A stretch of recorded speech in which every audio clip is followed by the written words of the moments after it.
윤석열 대통령은 비상계엄 선포 직후 이진우 수도방위 사령관에게 총을 쏘고 문을 부수고 본회의장에 들어가 국회의원들을 끌어내라 지시한 것으로 드러났습니다. 계엄 해제 요구안이 가결된 이후에도 두 번, 세 번 계엄령을 선포하면 된다며 국회의원들을 끌어내라고도 독촉했습니다. 충격적인 내용들이죠. 검찰이 오늘 김용현 전 국방부 장관을 구속 기소하면서 밝힌 내용들입니다. 검찰의 공소장 내용 박효진 기자와 함께 짚어보겠습니다. 박 기자. 네. 김용현 전 장관이 오늘 구속 상태로 재판에 넘겨졌어요. 공소장에 충격적인 내용이 너무 많습니다. 오래전부터 윤 대통령이 계엄을 생각해왔다. 이런 부분이 드러났죠.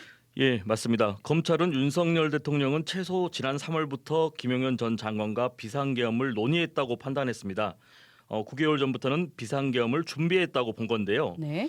비상계엄 선포는 야당 등의 경각심을 주기 위한 어쩔 수 없는 선택이었다는 사실상 윤 대통령의 주장을 정면으로 반박한 것으로 풀이됩니다. 네.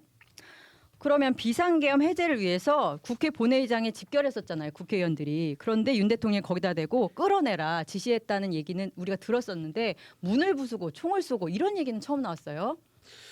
예, 정말 충격적인 이야기가 아닐 수 없습니다.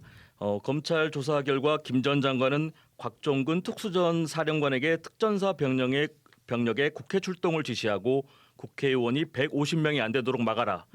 빨리 국회의사당 문을 열고 안으로 들어가서 국회의원을 데리고 나오라고 지시한 것으로 드러났습니다. 네. 예, 구체적으로 우원식 국회의장과 이재명 더불어민주당 대표, 한동훈 당시 국민의힘 대표 등 주요 인사들에 대한 체포와 구금을 지시한 혐의를 받고 있습니다. 네.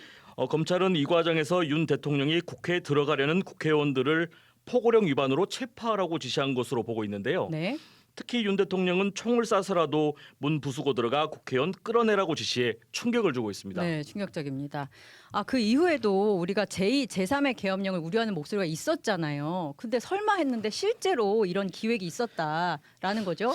그렇습니다. 이제 가장 충격적인 내용 중에 하나라고 볼 수 있습니다. 많은 사람들이 가장 우려했던 부분이기도 한데요. 네. 실제로 추가 계엄령이 선포됐다면 다행히 없었던 유혈 사태가 벌어질 수도 있었다는 점에서 아주 큰 우려가 나오고 있습니다. 맞습니다.